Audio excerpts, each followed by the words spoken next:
দেয়াল রং করতে আমার অনেক ভালো লাগে। তো আজকে ১ বছর ধরেই নেয়ার বাবার পিছনে ঘুরতেছি যে, "দেওয়ালটা একটু রং করে দাও, রং করে দাও।" খুবই বাজে অবস্থা। কারণ আমাদের এই দেওয়ালটার অপোজিট সাইডে একটা আম গাছ আছে। আমগুলো অনেক মজার, সেজন্য আম গাছটা কাটা হয় না। কিন্তু ওইটার পানি পড়ে দেওয়ালটা নষ্ট হয়ে গিয়েছে। তো গতকালকে সে রাজি হলো। তার সাথে আমিও একটু রং করলাম। তারপর সন্ধ্যাবেলায় আমার প্রচুর চা খেতে ইচ্ছে করলো। ওমা! দেখছি ঘরে দুধ নাই। সেজন্য আমি তাকে খুঁজতে চলে গেলাম খামারে। কারণ আমার ফোনে ব্যালেন্সও নাই, তাকে কল দিব। খামারে গিয়ে দেখি যে এই ব্যক্তি সেখানেও নাই। ৯টা বাজে সে আসছে, তারপর তার হাতে দুধ এনে আমি চা খাইছি রাত্রে ৯টা বাজে। সে আমাকে দেরি করে দুধ এনে দিয়েছে, সেজন্য আমি খুঁজতেছিলাম তার হাতে আর কি কাজ করানো যায়, ঘরে কি কাজ পড়ে আছে।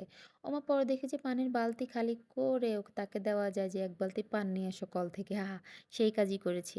তারপর আমি ঘর ঝাড়ু দিয়ে নিলাম, কারণ ঘর অপরিষ্কার থাকলে আমার এত অশান্তি লাগে। হ্যাঁ, ঘর পরিষ্কার থাকলে আমার থেকে খুব শান্তি ফিল হয়। তারপর আব্বু যে বাজারগুলো দিনে নিয়ে আসছিল সেগুলো একটু পটে রাখছিলাম। মানে শুকনো বাজার আরকি, যেগুলো পটে রাখার মতো বাজার সেগুলো রেখে দিলাম। রেখে দেওয়ার পরেই তো আমি ঘুমের প্রিপারেশন নিবো। কারণ আমার আসছিল প্রচুর ঘুম, সাথে মাথা ব্যথা। মাথা ব্যথা মনে হয় একটা, কি বলবো? ইউনিভার্সাল সমস্যা সবার। যাকে জিজ্ঞেস করি মাথা ব্যথা, যাকে জিজ্ঞেস করি হাড্ডি ব্যথা, মাজা ব্যথা, হাত পা ব্যথা, এইসব ব্যথা আমারও আছে। মানে বুড়ো হওয়ার আগে আমরা বুড়ো হয়ে গিয়েছি।